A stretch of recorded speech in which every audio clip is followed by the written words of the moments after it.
Welcome to CA1.3 exam techniques presentation. My name is Cryford Mumba, your presenter. We quickly go through what we have to present today. First of all, we start with the paper overview. The CA1.3 examination has got two sections. There's section A and section B. Section A is made up of 10 compulsory questions, each worth 2 marks. What is required in this particular case is that you just choose the option. There's no need for a student to show the working in this particular section. One common problem that we have observed is that students try to show their work on section A. If the option is, say, question 1, it is B, you just write B and it ends there. The other section is section B, which is made up of 5 questions. Out of those 5 questions, question 2 is compulsory, and that has to be attempted as well. So each of these questions would have 20 marks. So 4 questions are supposed to be answered in section B, while 1 in section A. The syllabus outline. CA1.3 has got 3 main areas. The first area deals with the functioning of the Zambian economic system. That is where we have learning outcomes 1 up to 4. The second one is functioning of the Zambian market or domestic market and how businesses operate within those markets. Learning outcomes 5 to 7. And this is the most important area because in terms of weightage, that is where much marks are obtained. The third and last portion of the syllabus deals with the functioning of the international financial system. That is learning outcome number 8. Okay? Now, when answering questions, it is always very important for us to address the specific requirements of the question. How do we do that? We need to be conversant of the words or the verbs that are used in the question. Some of the common terms that are used in questioning are, number 1, explain. Okay? When the question says explain, you are required to give a detailed reasoning why that issue has happened. So the details must be given. Other common terminologies we have outlined where you give the main points, just the main points without the details. You have to, another common terminology is distinguish, where you look at the differences, discuss, you bring up the reasons for and against the given issue. You have calculate, where you need to find the value arithmetically. We have also some terminologies like illustrate, where you need to show the answer by way of figures or graphs. So the terminologies that are used in the question are very, very important, and we must be able to always understand that so that we address the specific requirements of a question. In many cases, students lose out marks on this particular area because the question says explain. For instance, explain the functions of the Bank of Zambia. One will just list a point. It means that some marks would be lost along that because you have not explained as required by the question. Let's look at the past performance in this paper. The pass rate has been very impressive in this paper. It has always been averaging above 80%. However, despite this very impressive pass rate, there has been some weaknesses which arise from poor answers that have been presented, but all in all, the pass rate has been very, very impressive. What are some of the reasons or some of the causes of poor performance for those that have not performed well? From the examiner's reports, one of the reasons why performance has been poor is very poor graphs that are presented. Economics is all about graphs. So when we draw the graphs, We must be able to label them very well. We must be able to draw the axes very well. And if we fail to do that, then the answers will not be given, or the marks that are allocated for that will not be fully given. There's poor calculations and conclusions. There are times where a student would be able to calculate very well. For instance, calculate the elasticity of demand. You calculate the value very well. But then what does that value have calculated mean? What is required is once we have calculated using the right formula, we must give the correct explanation. Another problem that has been spotted is that students seem not to have read the entire syllabus as required. There's an element of question spotting where some topics are omitted for whatever reasons. And the other reason is failure to address the specific requirements of a question. Each question would have a specific requirement which a student is required to address. Again, it is giving very few points than those which are required to gain the available marks. And finally, we have failure to answer the required number of questions. It is unfortunate that in this paper, we are always required to answer 5 questions, but some students sometimes decide not to answer the required number of questions, and that in itself is very problematic. Syllabus coverage in this presentation, all areas will be highlighted, but detailed discussion would have to be made on demand and supply analysis, the costs of production, the market structures, as well as international trade, because these are the topics which are very, very important in this particular syllabus. Now, before we can proceed with the detailed discussion, we need to have a word on scenarios. Apart from question number 1, all the other questions in the examination paper are scenario-based, meaning that there's a scenario that is presented, and all the answers that must be presented must relate to the scenario. What has come out commonly from experience is that very few students, or some students, tend not to go through the scenario. The scenario provides an area of concentration where all the questions will come from.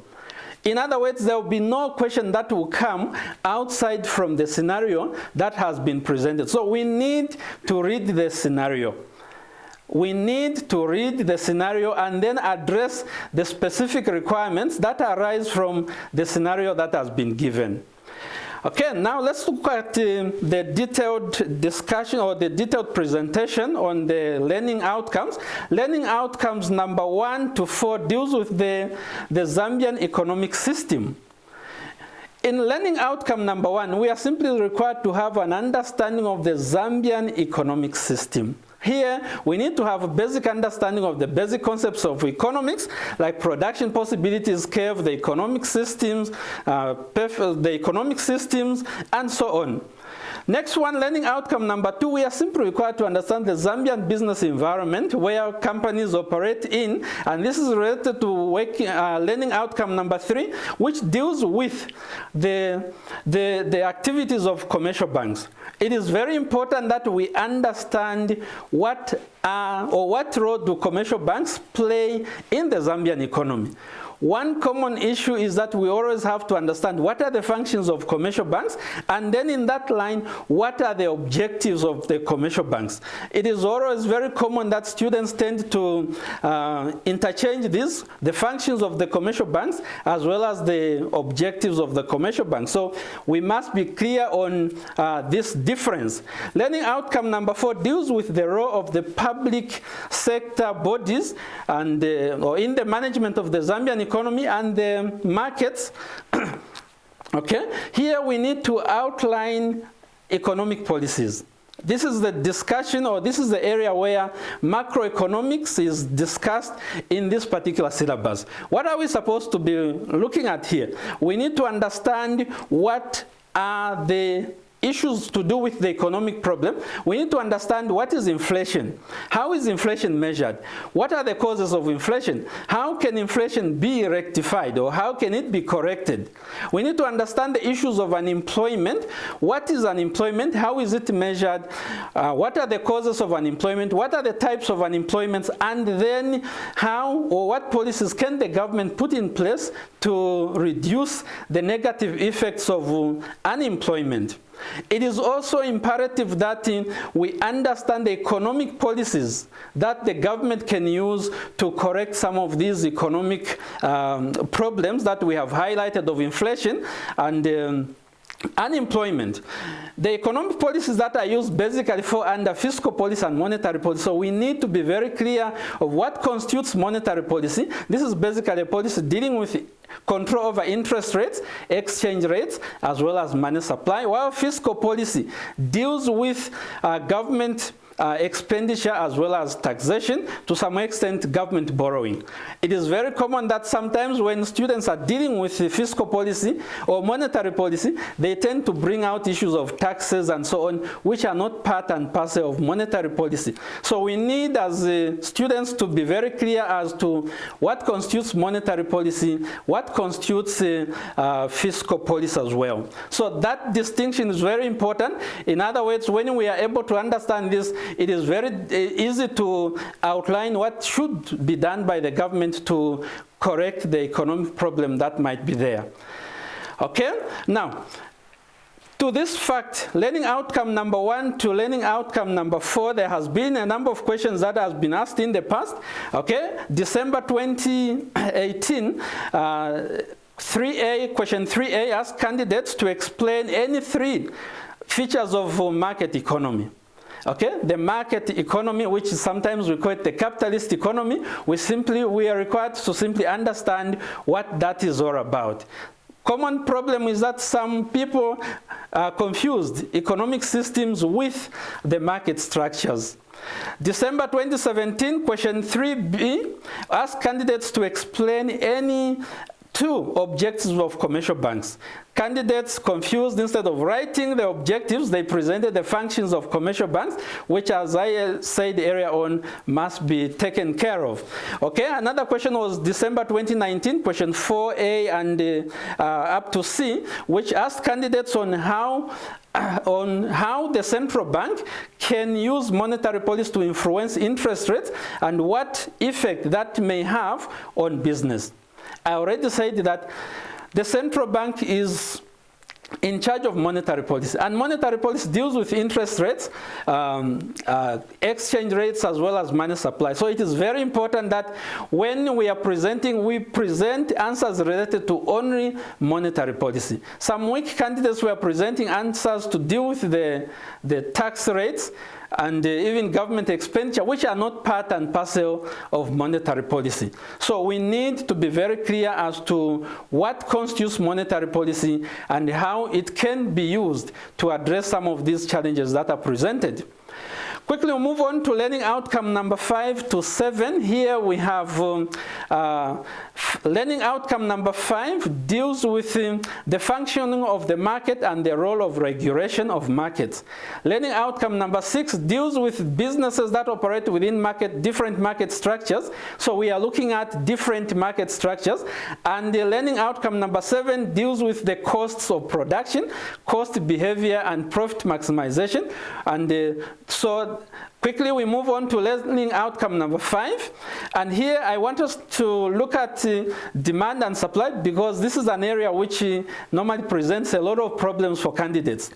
Demand and supply, we need to understand that when we draw the demand curve and the supply curve, we make the ceteris paribus assumption, which is a Latin phrase that means that when we are drawing the demand curve, we hold all other factors that affect demand constant apart from that variable that we are looking at. So it is always very important that we understand that when drawing the demand curve or the supply curve, we are only looking at that particular price of the product and the quantity that is demanded itself. What are the determinants of demand? There's the market price, which is the price of a good, the consumer income, okay, the prices of related goods. We know that goods will be related either as complements or substitutes, okay, tastes, preferences, as it is called sometimes, as well as the expectations. These are some of the common factors that affect demand, okay? Now, one major issue that we need to address as well is the difference between change in quantity demanded and the change in demand. Change in quantity demanded is normally called movement along a demand curve, and it is caused by a change in the price of a product. Now, there's an illustration here of the change in quantity demanded.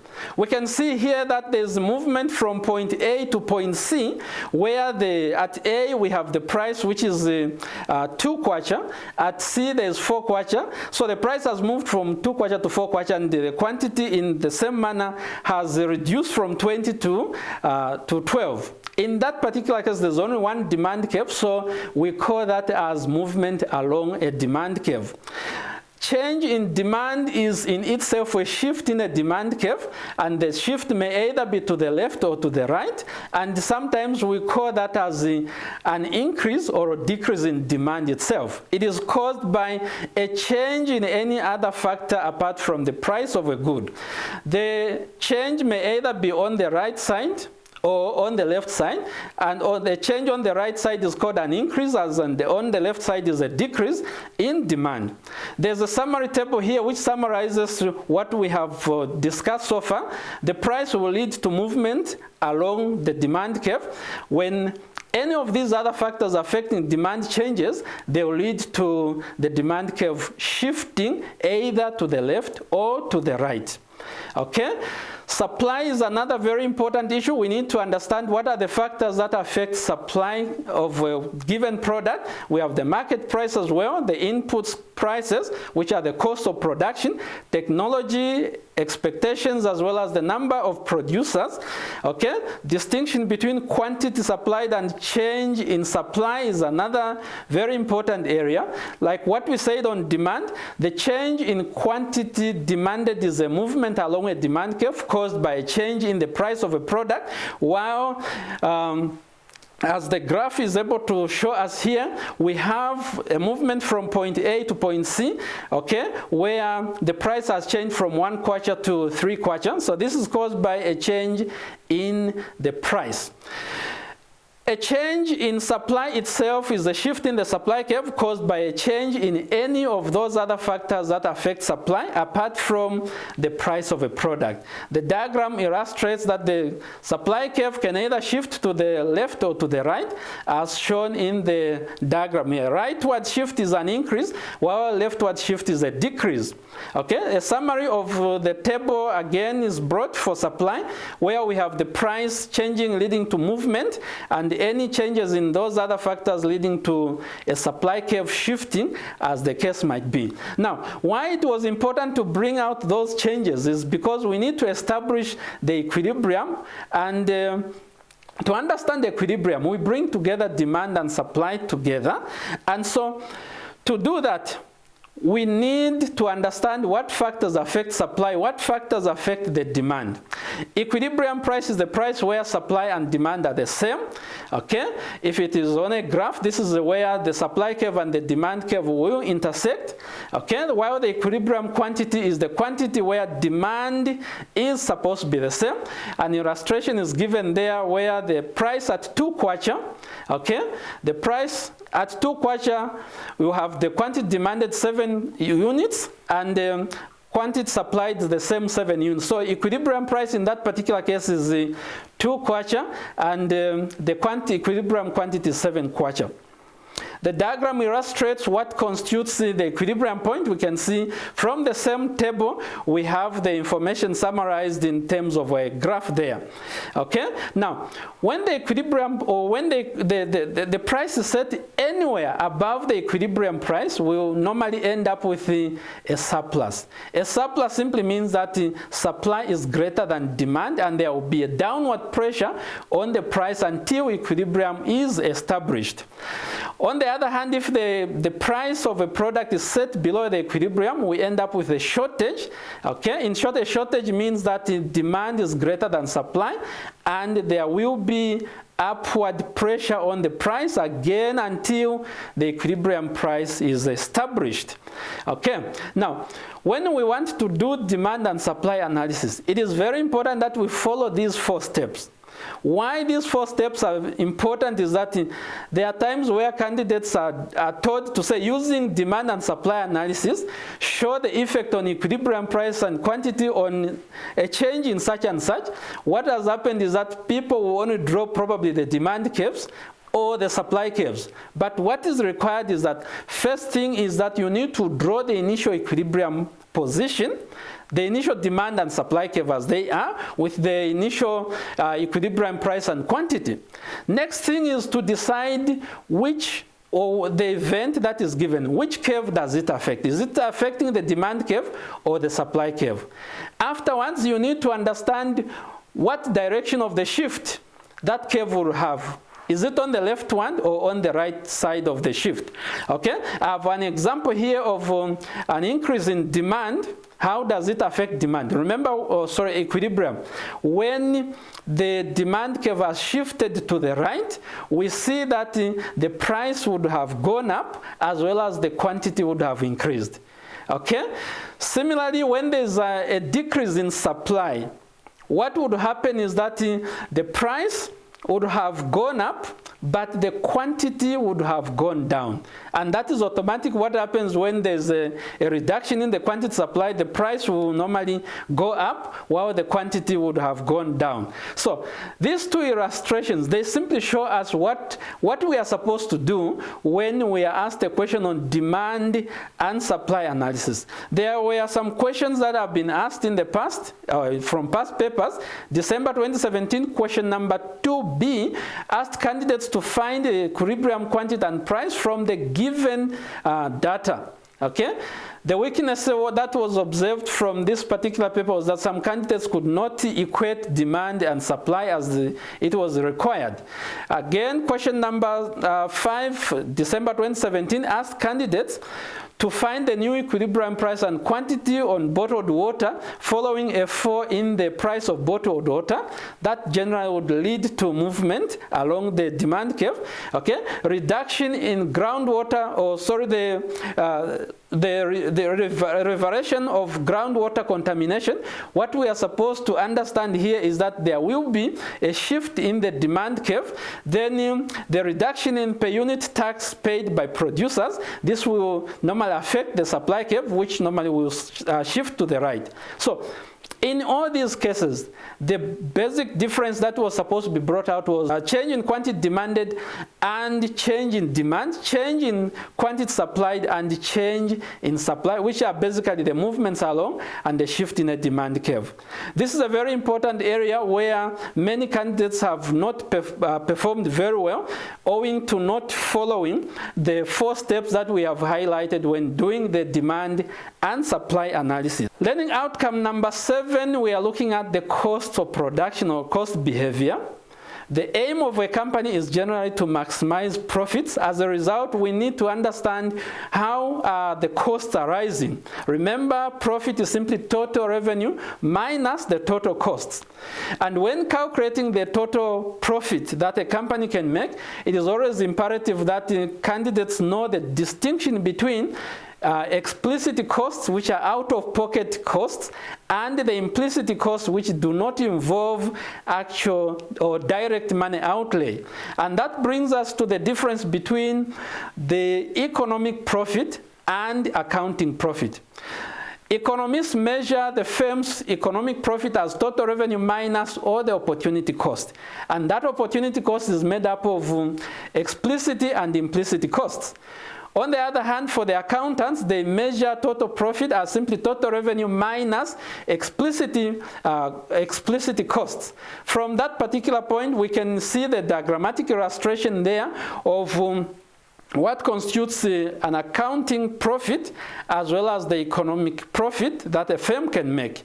Now, there was a question in December 2018, okay, question number 4, where information was given for candidates to calculate the accounting profit for Mr. Sililo from the given data. One problem that was observed was that some students or some candidates could not identify which ones are supposed to be explicit costs and which ones are supposed to be implicit costs. In the same vein, the question was asking whether, to explain whether the change of a job for Mr. Cyril was beneficial to him or not in economic sense, and if his students failed to calculate the correct economic profit, it means that even this other part would not be given the marks. So it is always very important. Let us understand what constitutes explicit cost, the out-of-pocket cost, and the implicit cost, which basically simply represent the sacrifice that someone would have forgone by changing, say, a job or doing a different task than the other. So that is very important. Next one, we move on to short-run cost of production. Okay, the short run basically is the time period when one factor of production is supposed to be fixed. Okay, while in the long run, we know that all the factors are supposed to be variable, but in the short run, one factor of production will be fixed. So we have fixed costs, which are costs which do not change with the level of activity. Variable costs, which are costs which normally change with the level of activity. When nothing is produced, variable costs will also be equal to 0. Total cost is simply the sum of total fixed cost plus total variable cost. And then we need also to understand the average costs. Okay, we have the average fixed cost, the average variable cost, as well as the average total cost. These are calculated by simply dividing the quantity from the total cost itself. So the AFC, or the average fixed cost, is fixed cost divided by the quantity. Average variable cost is variable cost divided by quantity, while the average total cost is total cost divided by the quantity again. Another cost that is very important in the short run is what we call the marginal cost. The marginal cost is simply an increase in total cost when one additional unit of a good is produced. Okay, what is the increase in total cost when one additional unit of a good is produced? And the marginal cost is very important because it helps the firm to know how much does it cost to produce an additional unit of a product. Okay, the calculation is simply change in total cost divided by change in quantity. It is not simply total cost divided by the quantity, but it is change in total cost divided by change in quantity. Okay, now marginal cost will always trace a U shape. Okay, and the reason is that there are what we call the diminishing marginal, or the law of diminishing marginal product, whereas more and more units are being produced because of one factor which is fixed. There comes a time when the contribution of that particular factor will diminish. Okay, the average total cost curves will be U-shaped. The AFC, the average fixed cost curve, will be continuously downward sloping. The average variable cost curve will be U-shaped as well. Now, the U-shape simply means that these curves will start high. They drop as more and more units are produced before rising again. And the company must be able to know where the minimum or the most efficient level is by looking at the minimum or the lowest point on the average total cost curve as the point where production would have to be carried out.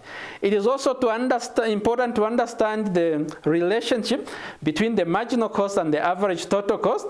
Okay? Whenever marginal cost is less than average total cost is falling.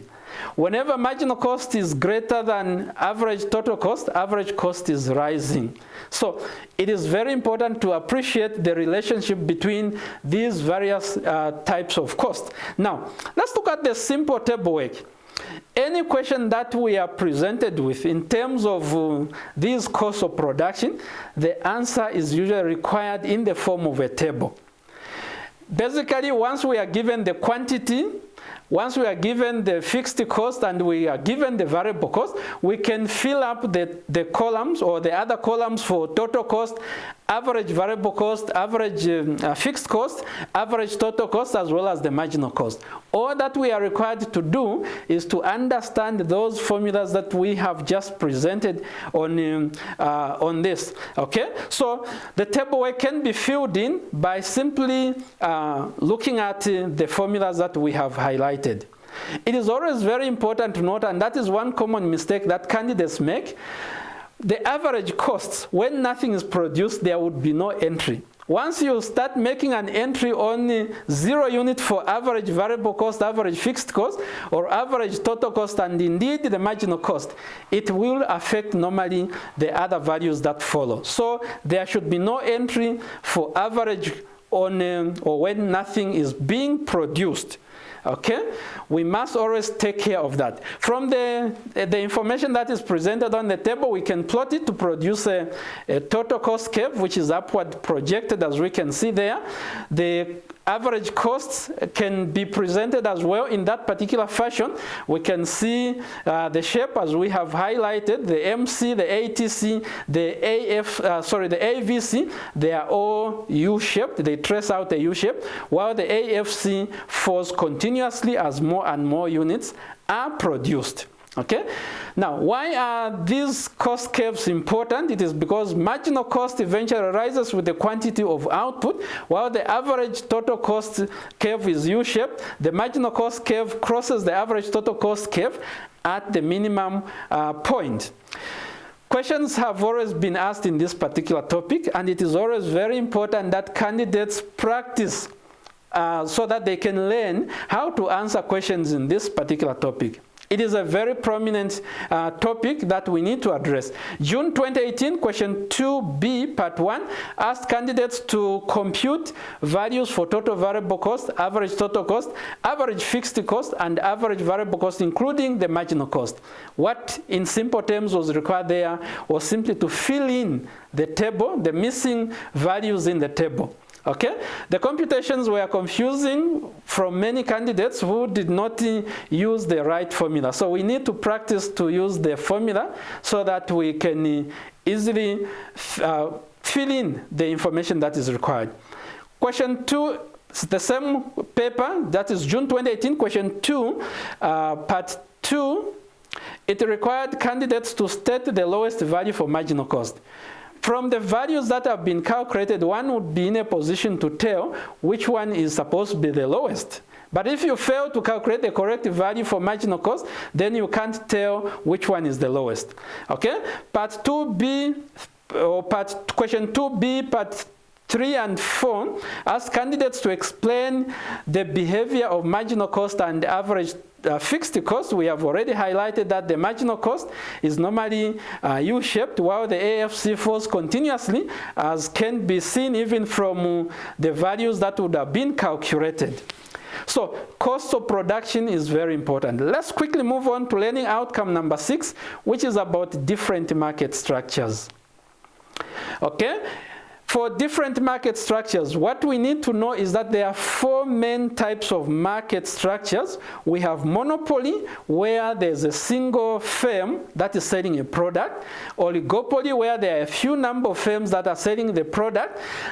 We have monopolistic competition, where there are many firms that are selling the product, but those firms, they are selling a differentiated product. And lastly, we have perfect competition, where there are many firms, but the product is identical or homogeneous.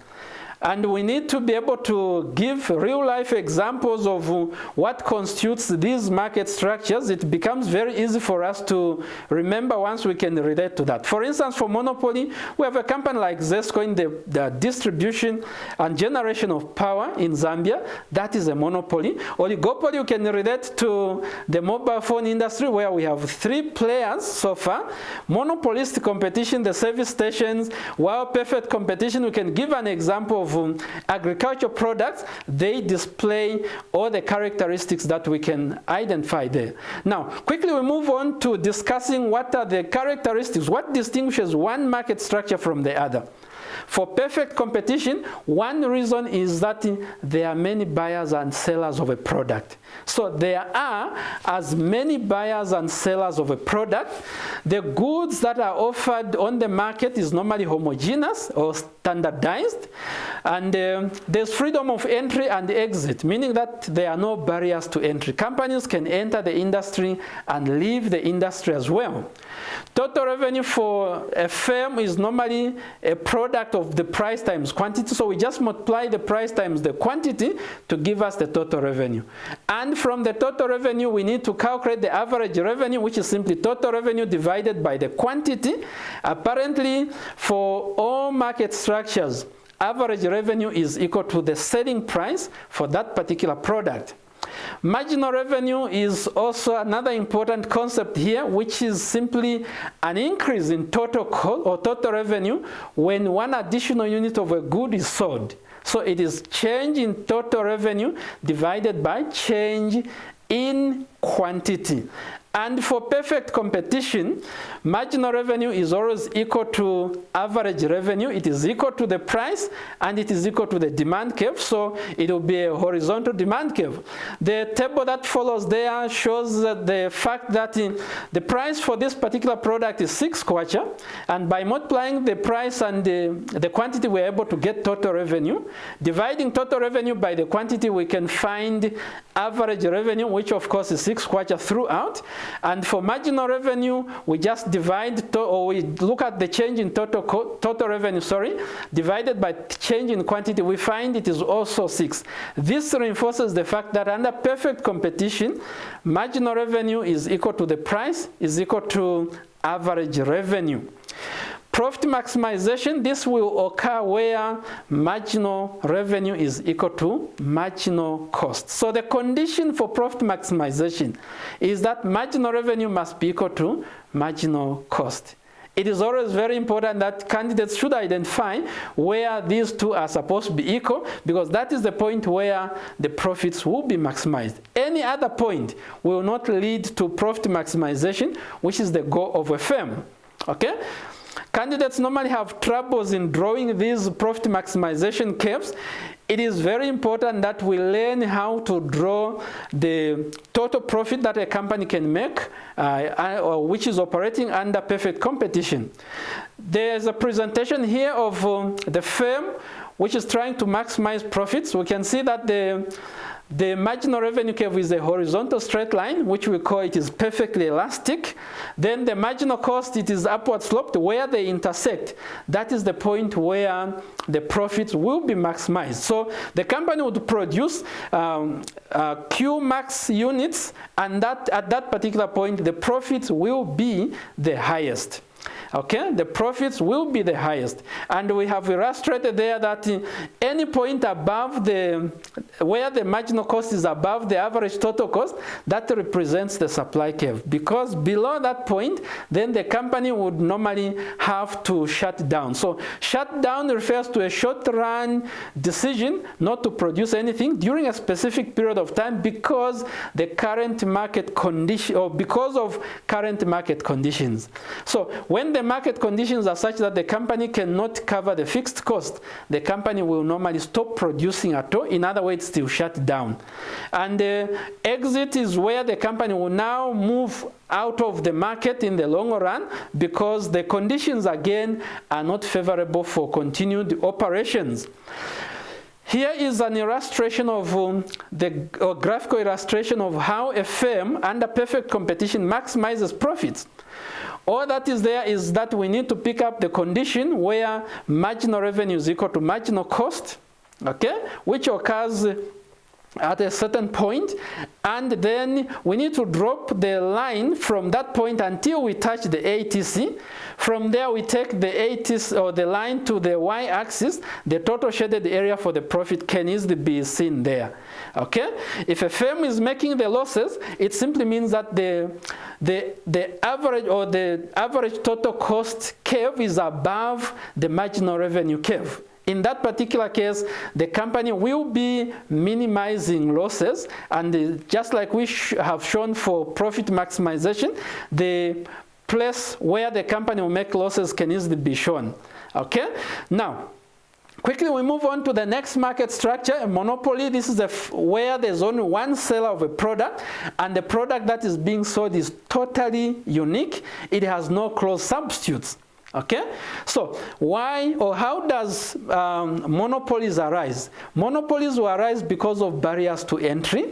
Okay, what are these barriers to entry? Number one is ownership of a scarce resource. If a company is the sole owner of a given resource, then that will be the only company that can sell a product. For instance, in Zambia, Mamba Collieries owns the Mamba coal mine, so it is the only one that can sell coal because it owns the coal mine alone. Okay, government can also lead to monopolies where it gives some exclusive right to one company to produce a product through patents and licensing. Sometimes what will bring about monopolies is the cost of production as well, where it is more efficient for one company to produce and sell a product than many competing to produce and sell that particular product. Okay, marginal revenue for a monopoly is always less than the price. It is always less than the price. Remember, under perfect competition, we established that marginal revenue is always equal to the selling price, but for this one, marginal revenue is always less than the price. And the demand curve for marginal or for monopoly is downward sloping as opposed to a horizontal straight line. Okay? It is downward sloping, and we can see from the illustration of a monopoly trying to maximize profits there, we see the downward sloping demand curve, the marginal revenue curve, which is less than the demand curve, less than the price, and the average total cost curve there. Okay, now the condition for profit maximization still remains marginal revenue being equal to marginal cost.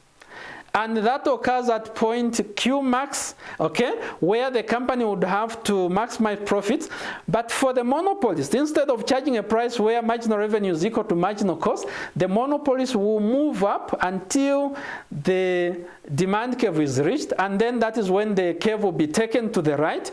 At that particular point, we see that the monopolist will always charge a higher price and supply less quantity than what would prevail under perfect competition. The most important thing to take note of is that the monopolist will maximize profits at a point where marginal revenue is equal to marginal cost. And there's an illustration of the total profit that the monopolist may earn. It is always imperative that we can draw these curves because many answers or many questions will require you to present these curves as the case might be. Okay?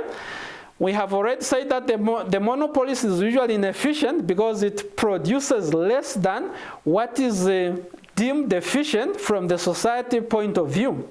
It charges a higher price and supplies less, and that is the reason why for a monopolist the government intervention will normally be called upon. The third market structure is what we call oligopoly. Okay, the characteristics that distinguish oligopoly from other market structures is that there are fewer sellers offering a similar or identical product. The firms are very much interdependent. What one company does, others will know and will react accordingly. The company or each particular seller is a price searcher.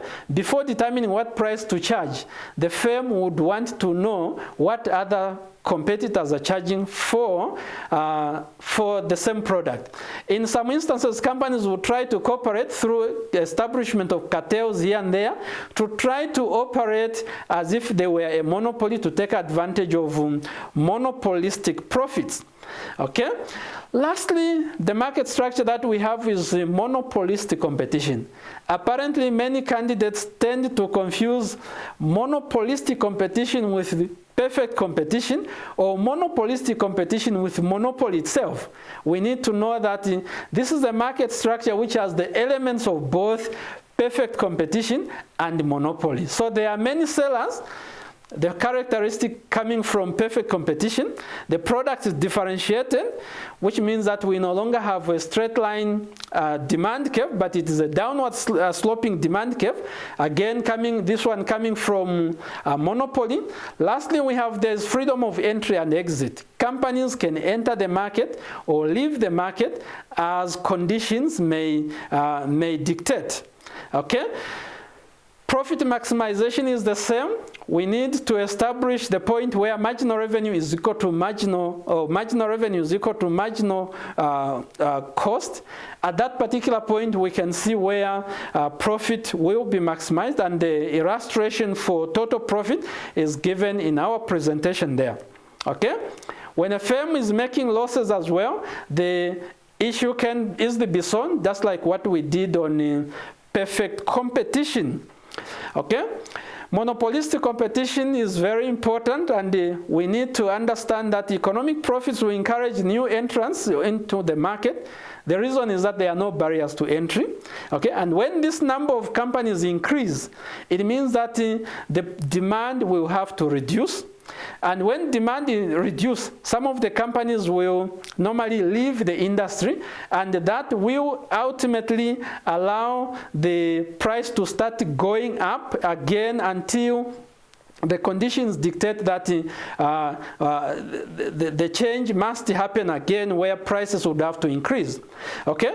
In the short run, companies will exit when the number of products have offered have decreased.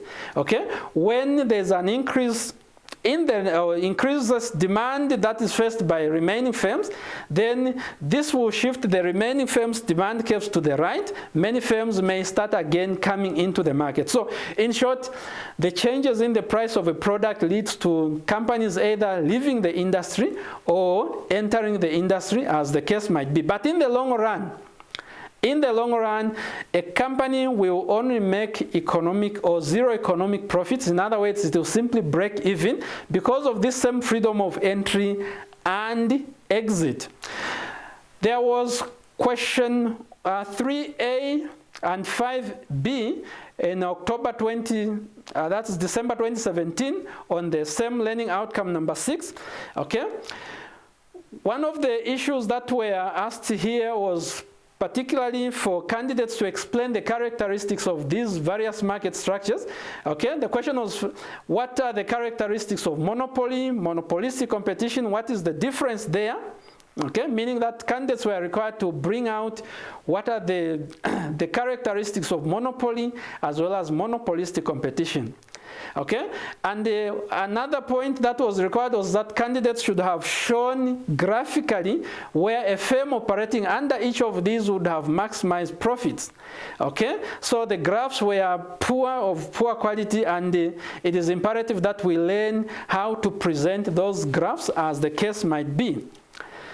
Learning outcome number 8 deals with the functioning of the international financial system.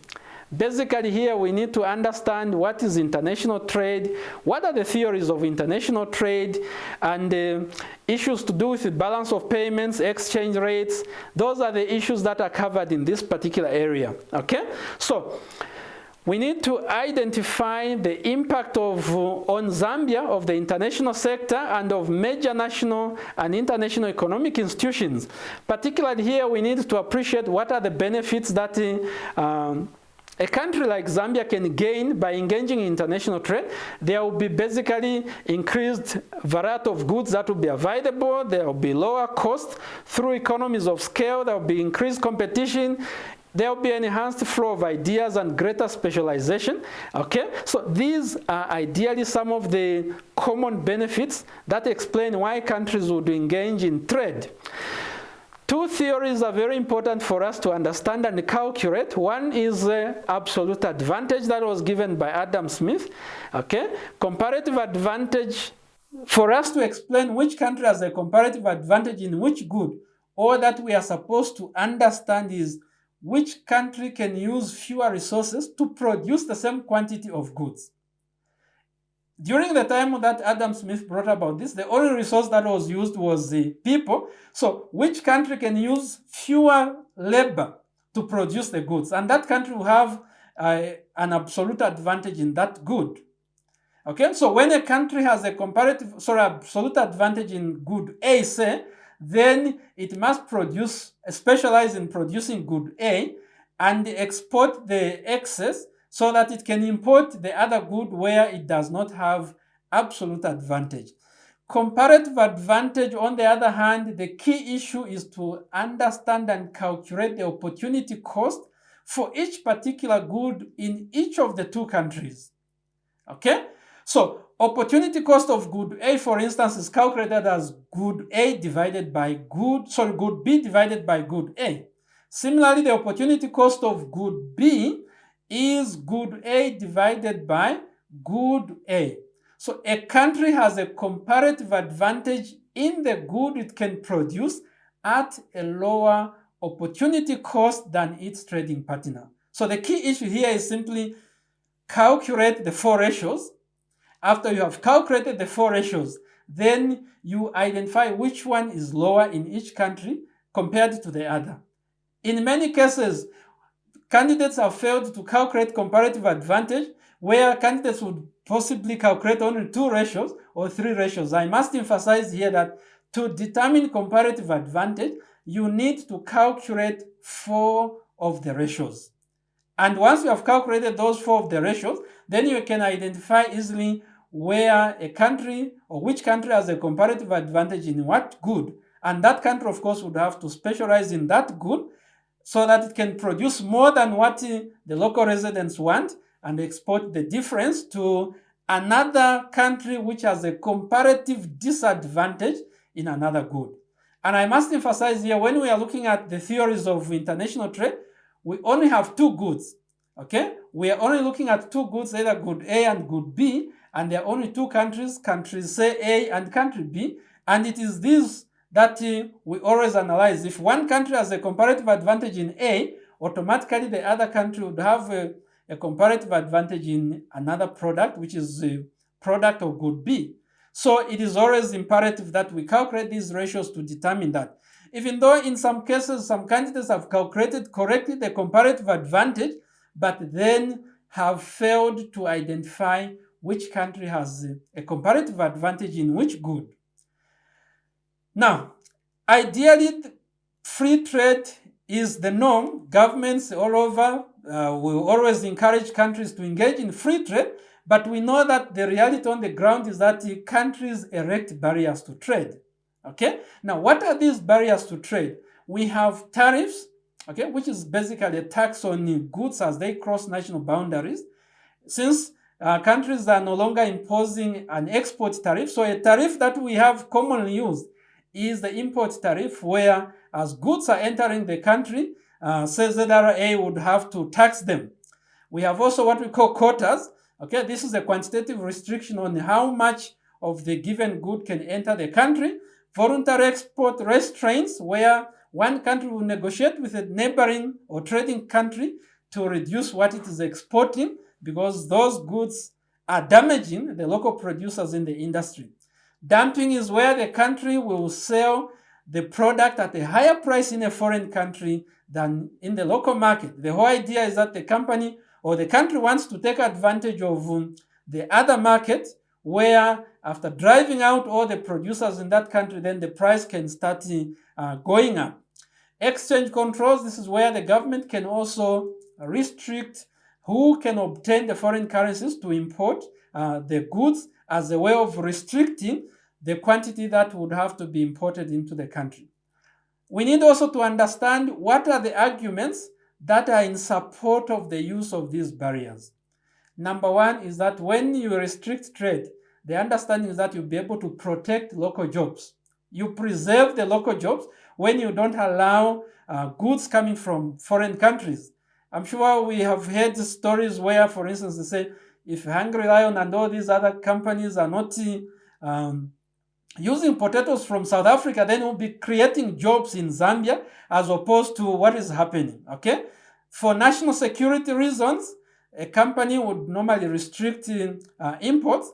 Infant industry is an industry which is still deemed to be young, and it still needs to be protected so that it can mature, okay? Then we have unfair competition. If there's unfair competition, then the use of barriers to trade will be very, very much recommended. Protection as a bargaining chip. There are times where the country would want to use protection so that it can bargain for better deals with other countries. Now, One common problem that has been observed from candidates is that there's normally this interchange between arguments for the use of barriers and the barriers themselves. Where a question is asking you to explain on the barriers, some candidates end up giving the arguments for the use of barriers. In some cases as well, we are required to understand the arguments against, arguments against the use of the barrier. So we need to be able to be very clear that we have arguments that support the use of barriers and those that are against. Now, the effects of a tariff and a quota is always very important for us to understand as well. The government will normally raise revenue from imposing a tariff. The domestic prices will go up. The welfare of consumers will normally reduce, and the welfare of the producers in the country will normally go up. And it will always, both of them will normally cause what we call the deadweight loss, the loss that neither the producer nor the consumer will have to bear. But the most important thing is that when the government puts up a tariff on a good, it will raise revenue, but for a quota, it does not raise any revenue. There were some questions that have been asked in the past, particularly on this learning outcome. December 2017, question 4A asked candidates to define absolute advantage and determine which country had absolute advantage and in what product from the given information. As we have explained, what was required here is simply to look at which country is able to produce the same units using fewer resources than another. Then the other question was question 4B. It asked candidates to define comparative advantage, and after defining comparative advantage, to calculate comparative advantage and find and determine which country had a comparative advantage and in what good. Again, as I have already highlighted earlier on, some candidates were just calculating 2 ratios instead of the usual 4 ratios that are supposed to be there, while others were able to calculate the comparative advantage using 4 ratios, but then could not identify which country had a comparative advantage and in what particular product. The key, as we have already highlighted, is that where the opportunity cost is lower, that is where comparative advantage is. December 2018, question 6B asked candidates to outline any 4 reasons why countries erect barriers to trade. Why countries erect barriers to trade.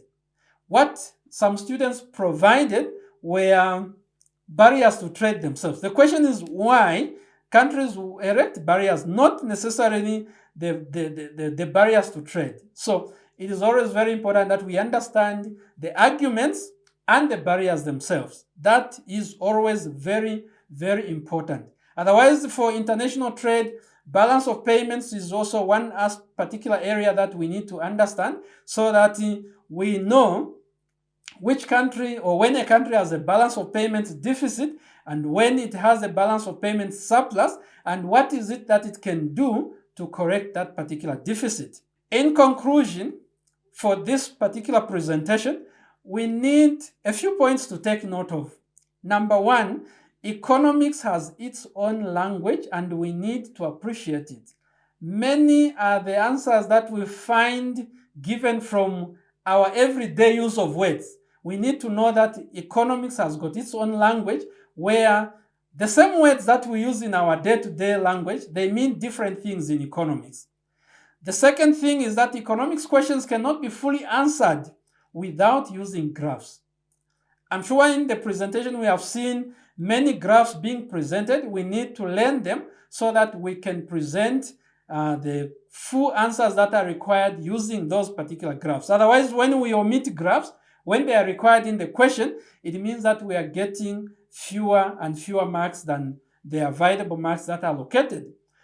Next is that number 3, we need to study all the topics in the syllabus. There are times where candidates tend to do question spotting, where you study certain topics and leave out other topics. That must be avoided at all costs, because the questions will normally cover the entire syllabus. Number 4 is that you are required to address the specific requirements of the question. For you to be able to address the specific requirements of the question, you need to read and understand the question. Once you read and understand the question, then you present exactly what you are asked to present. 5 is that you need to attempt the required number of questions. There are times where a candidate would even omit multiple choice questions, which is quite strange. Candidates are required to answer a total of 5 questions. In that particular way, the chances of passing are higher than when you omit an entire question, which means you have already subtracted 20 marks from the paper itself. So the chances of passing under such circumstances are always very, very slim. Lastly is that you need to make use of the examiner's reports for each examination data to familiarize yourself with what examiners expect from you.